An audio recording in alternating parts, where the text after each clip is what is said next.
महाराष्ट्राच्या राजकारणात पुन्हा एकदा मोठी राजकीय लढत रंगण्याची चिन्ह दिसत आहेत. राज्यसभेच्या निवडणुकीची तारीख जाहीर होताच सर्व पक्षांनी आपापल्या हालचालींना वेग दिला आहे.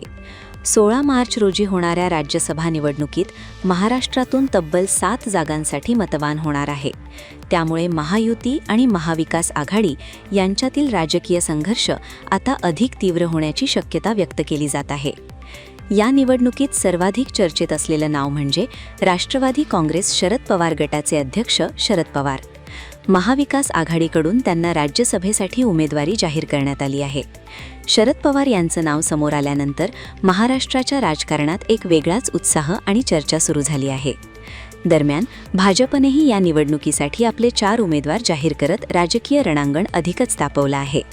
रामदास आठवले, विनोद तावडे, माया इवनाते आणि रामराव वडकुते यांना भाजपकडून राज्यसभेसाठी उमेदवारी देण्यात आली आहे. महाराष्ट्र विधानसभेतील संख्याबळ लक्षात घेतल्यास या 4ही उमेदवारांच्या विजयाची शक्यता राजकीय वर्तुळात व्यक्त केली जात आहे.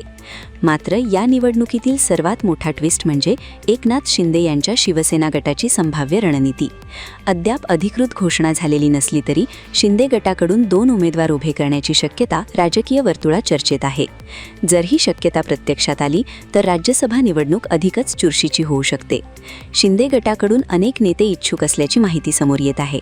संभाव्य उमेदवारांमध्ये राहुल शेवाळे, शायना एनसी, ज्योती वाघमारे, संजय निरुपम, गजानन कीर्तीकर, आनंदराव अडसूळ, हेमंत गोडसे आणि संजय महाडिक यांची नावे चर्चेत असल्याचे सांगितले जात आहे. त्यामुळे पक्षातही उमेदवारीसाठी मोठी स्पर्धा निर्माण झाली आहे. दुसरीकडे महाविकास आघाडीकडून शरद पवार यांच्या उमेदवारीमुळे ही निवडणूक अधिकच प्रतिष्ठेची ठरणार असल्याचं बोललं जात आहे. जर शिंदे गटाने 2 उमेदवार मैदानात उतरवले तर ही लढत थेट शरद पवारांसाठी मोठं राजकीय आव्हान ठरू शकते. या निवडणुकीतील महत्त्वाचा मुद्दा म्हणजे विधानसभेतील संख्याबळ. महाराष्ट्र विधानसभेतील विद्यमान सदस्य संख्या 286 आहे. राज्यसभेच्या एका जागेसाठी साधारण 36 आमदारांच्या मतांची आवश्यकता असते. महायुतीकडे सध्या एकूण 232 आमदारांचं संख्याबळ असल्याने त्यांची स्थिती मजबूत मानली जात आहे.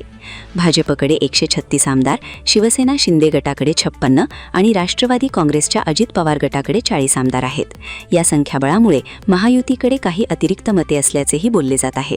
त्यामुळे 7व्या जागेसाठीही महायुतीकडून वेगळी रणनीती आखली जात असल्याची माहिती समोर येत आहे.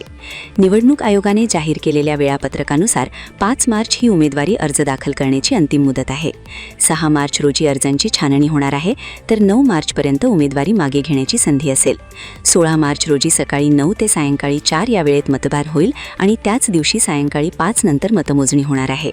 एकूणच पाहता महाराष्ट्रातील राज्यसभा निवडणूक यंदा केवळ औपचारिक राहणार नाही तर ती एक मोठा राजकीय संघर्ष ठरण्याची चिन्ह आहेत.